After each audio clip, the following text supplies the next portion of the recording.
chemical weapons, it has to be absolutely, obviously, he is, in my opinion, a war criminal.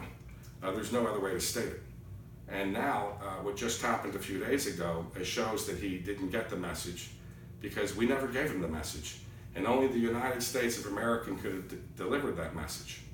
So I am appalled at what happened, but unlike every other candidate, I'm going to tell you exactly what I would support the Congress to do if I were in the Senate.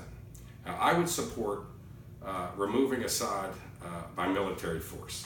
I would hope that we wouldn't have to use ground troops, but that's something that has to be discussed in Congress. But I would support the removal of Assad immediately. He is a war criminal.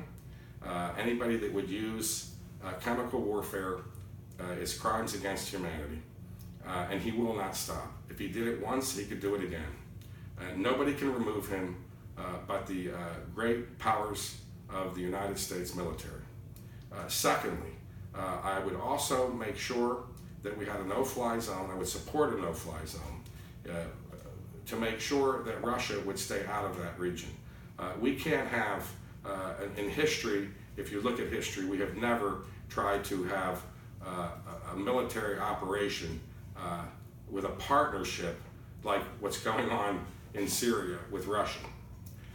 It's never been done, and it can't work.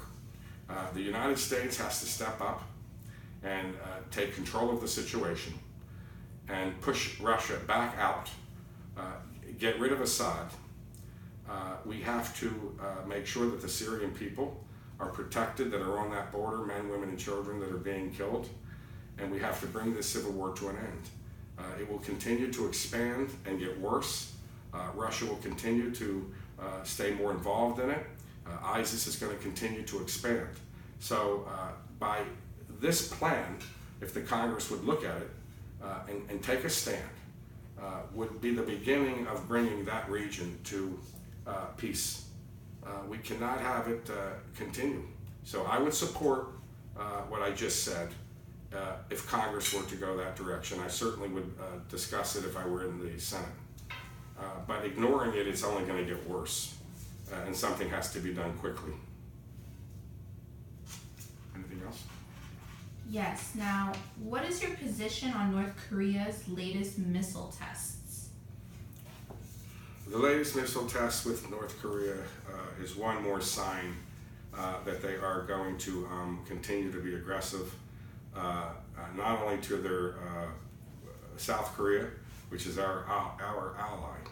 Almost 10 years ago, I stated in one of my videos, because my whole life, over 35 years, I've always, as a citizen, many of us pay close attention to politics. Sometimes we have an intuition about politics, and I've been very, very close to paying attention to politics all the way from the time Ronald Reagan was inaugurated.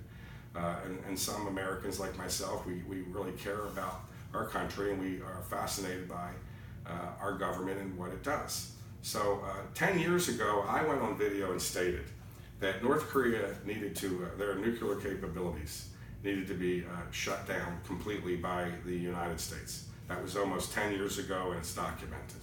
I said then that they were a dangerous regime. They would be a threat to South Korea, and they could be a threat to many of our interests around the world. And possibly one day, if they got a long-term, long-range missile, they could hurt the United States. And that was 10 years ago. And people said at that time that I was being being anxious and overstating the situation. Well, obviously I wasn't overstating it, because we can see what North Korea is doing today. They are much further along in developing a nuclear weapon and a long-range missile. I don't want to be right. I wish I was wrong, to tell you the truth, but I was right. But I wasn't in politics then, and I couldn't bring this up to the Senate and the Congress, because I wasn't in government.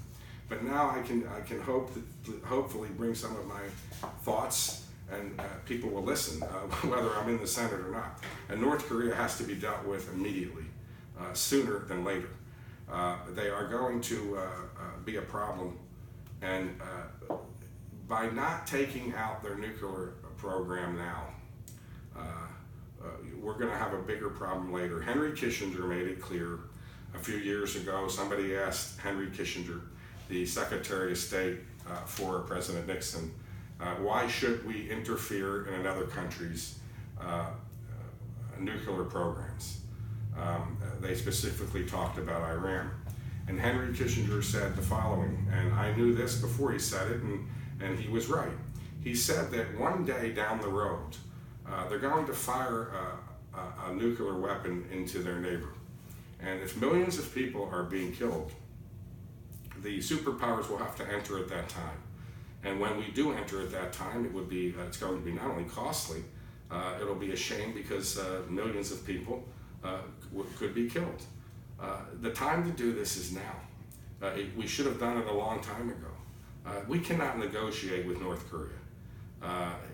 The son of the older dictator has shown his complete disregard of our international policies to nuclear weapons, and it must be dealt with by the United States military and the Congress.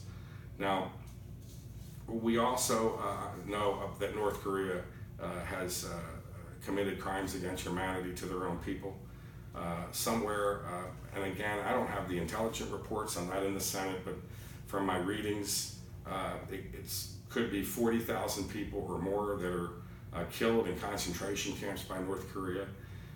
Newt Gingrich mentioned this in his speech at the Republican National Convention, that this could be a problem where you have 200,000 or 300,000 people being killed.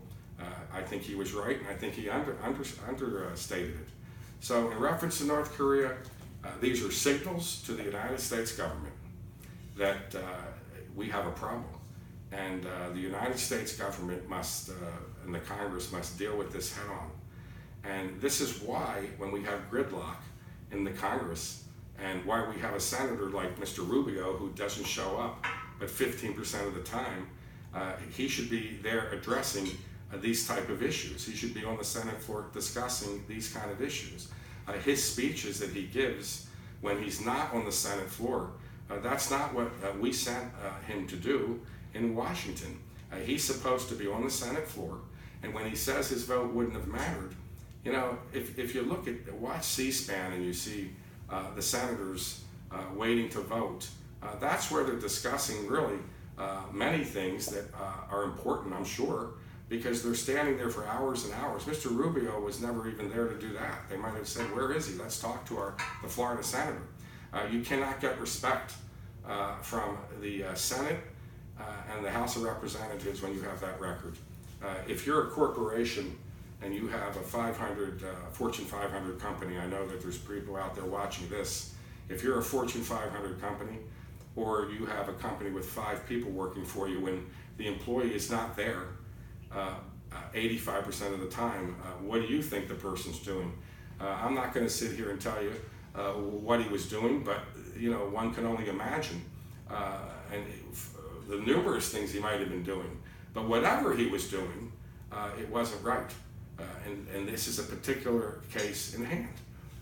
North Korea is testing missiles, and if I were in the Senate, I would have been discussing this and bringing it up and trying to do everything I could to get the government to understand, our government, that we cannot continue to sit and procrastinate.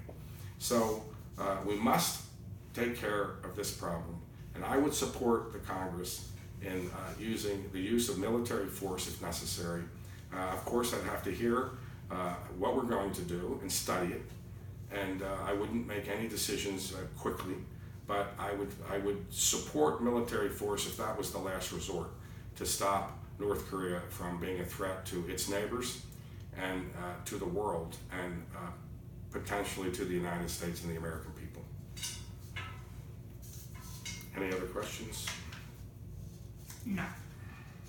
Thank you so much for answering the questions that I had. Okay, thank you, and I want to thank you for coming here to ask me these questions, and we will see you next time with some more issues. Thank you very much, and good night.